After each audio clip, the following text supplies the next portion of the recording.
Hello friends, नमस्कार। मैं अभिषेक कुमार स्वागत करता हूं अपने यूट्यूब चैनल का नाम है शिवोरा माइंड, यानी भगवान शिव का ओरा। यानी कि भगवान का शिव का जो महादेव को देव महादेव कहा जाता है, उनका शिव यानी ओरा, उनका माइंडसेट और लाइफ क्वालिटीज और पीस और जीवन में स्पिरिचुअल बातों को इस चैनल के अंतर्गत रखा जाता है।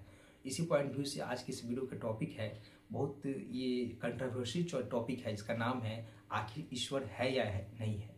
आखिर ईश्वर है तो दिखते क्यों नहीं है? आखिर जब ईश्वर हैं तो रहते कहाँ हैं, आसमान में या ज़मीन पे, या उन्हें किस तरह पाया जा सकता है? ये सारी चीज़ बहुत कंट्रोवर्सी है। इसे लोग बहुत तरह की बातें करते हैं, अपने अपने एडवाइस रखते हैं, अपना अपना विचार रखते हैं। इसी तरह मैं भी सत्संग आता जाता रहता हूँ और सत्संग में मैं सम्मिलित रहता हूँ जहाँ पर सत्संग होती है। तो मैं इस उम्र तक मैंने सत्संग में जो सीखा सुना, बड़े लोग से ऑब्जर्व किया हूँ, उसी चीज़ को आज की इस वीडियो में रखने वाला हूँ। अगर कुछ भी चीज़ मैं गलती बोल देता हूँ, त्रुटि हो जाती है, तो अपने छोटे अनुज समझ के मुझे क्षमा कीजिएगा। तो आइए इस वीडियो को शुरू करते हैं।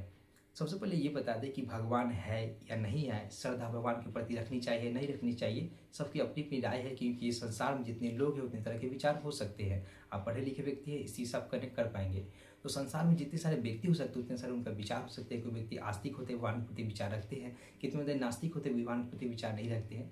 इसी तरह हमारे देश में हमारे बहुत सारे संत महात्मा हुए हैं। उन्हीं संतों में से एक बीच है कबीरदास जी। कबीरदास जी का मानना है, उनका दोहा एक कहता है कि अगर पाहुन पूजे हरि मिले तो मैं पूजू पहाड़, ताके ये चक्की भली पीस खाए संसार। इसका अर्थ आप लोग जानते हैं, आप पढ़े लिखे हैं, फिर भी इसका हम अर्थ आप लोग के बीच में रखना चाहूँगा कि जो पाहुन मतलब था छोटा सा पत्थर, यानी छोटा सा पत्थर, यानी पाहुन पूजने से अगर ईश्वर मिलते हैं, हरि मिलते हैं, तो मैं इससे भला है कि मैं पहाड़ पूजूँ, बहुत बड़ा पहाड़ पूजूँ, जिससे जल्दी हरि मिल जाए, भगवान मिल जाए। और ऐसी बात नहीं है तो ताकि ये चक्की भली पीस खाए संसार। इससे अच्छा तो ये है कि उसके चक्की बना दिया जाए, उसमें गेहूँ पीसा जाए, उससे जो आटा हुए उसे संसार क्या करे, खा सके। तो यही दुआ है कि पाहुन पूजे हरि मिले तो मैं पूजू पहाड़, ताकि ये चक्की भली पीस खाए संसार। अगर छोटा सा पत्थर को पूजने से अगर ईश्वर मिलता है तो मैं पहाड़ क्यों नहीं पूजूं? अगर दोनों बात ऐसा नहीं है तो इससे अच्छा है कि इस पत्थर को चक्की बना दिया जाए, जिससे संसार क्या है, आप गेहूं को पीसकर अपना सेवन करें, अपना खाना खाएं। यही कबीर जी कह रहे हैं।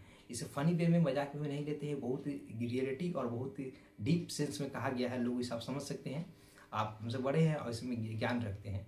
मैं इस टॉपिक को यहाँ पे सम्मिलित करता हूँ कि भगवान है या नहीं है। इसी दुआ के माध्यम से आप आशा लगा सकते हैं, आप इस चीज़ को समझ सकते हैं। लोगों को मानना अलग अलग रूप में है। कोई कबीर जी की दुआ को लेकर चलते हैं, कोई अलग अलग भगवान संतों के दुआ को लेकर चलते हैं।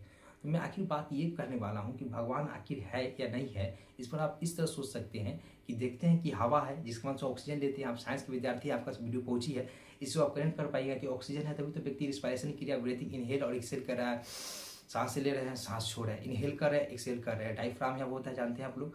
तो उस तरह साइंस के जो विद्यार्थी होंगे वो इस सब चीज़ को जानते होंगे।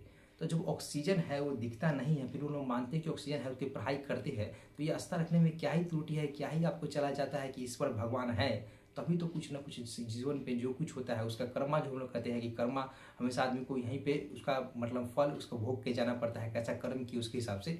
इसके पीछे कुछ तो है जो ये भगवान की इंडिकेट करता है कि इस संसार में कोई एक ऐसा व्यक्ति है जो सृष्टि चला रहे हैं।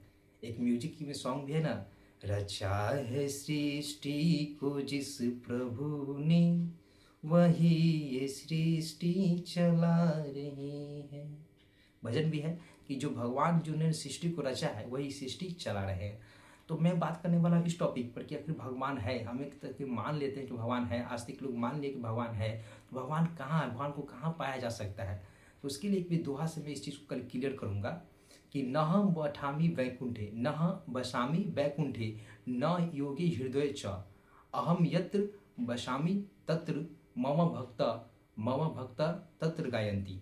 यानी कि न हम बसामी बैकुंठे, न मैं बैकुंठ, यानी इस लोग सोचते हैं कि भगवान बैकुंठ में रहते हैं। न हम बसामी योगी हृदय च, यानी इस लोग सोचते हैं कि संत महात्मा होते हैं जो घर द्वार छोड़ देते हैं, जंगल में वो लोग जंगल भगवान का नाम ध्यान करते हैं, सन्यासी बन जाते हैं, भगवा कलर कपड़ा पहन के वो भिक्षा मांग के खाते हैं लोगों से, तो उनके हृदय में कहीं भगवान बसते होंगे। भगवान क्या कहते हैं कि न हम बसामी वैकुंठे योगी हृदय न च, न मैं वैकुंठ में वास करता हूँ, न योगी के हृदय में वास करता हूँ। मद भक्त यानी मेरे भक्ति तत्र गायंती, जहाँ मेरे गुणगान करते हैं, मेरे विषय में चर्चा करते हैं। जैसे कि त्रेता में कृष्ण भगवान आए, द्वापर में कृष्ण भगवान आए, त्रेता में राम जी आए, माफ कीजिएगा, त्रेता में राम जी आए और द्वापर में कृष्ण भगवान आए, तो क्या लीला करके दिखाए, इस सारी चीज़ को वो बतलाते हैं। जहाँ पे गाना के रूप में, भजन के रूप में बताया जाता है, विचार के रूप में लोगों के बीच में रखा जाता है, वहाँ क्या करते हैं, ईश्वर वास करते हैं, यानी ईश्वर रहते हैं। वही कहा गया है कि न हम बसामी वैकुंठ, न मैं वैकुंठ में रहता हूँ, योगी हृदय न च, न योगी के हृदय में रहता हूँ, तत्र मद भक्ता गयंती, जहाँ उनके जो भगवान के जो मतलब श्रद्धा रखने वाले बेग हैं, लोग हैं, वहाँ पे जहाँ पे वो भजन कीर्तन करते हैं, भगवान वहीं पे क्या करते हैं, रहते हैं।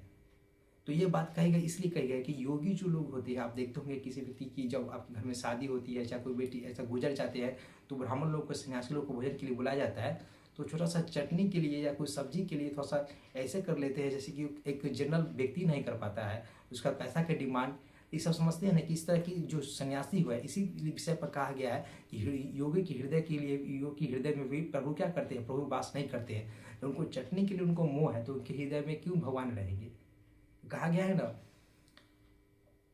साधु भूखा भाव का, धन का भूखा नाही, धन का भूखा जो फिरे सो तो साधु नाही। यानी साधु जो भूखा होता है, भाव का भूखा होता है, धन का भूखा नहीं।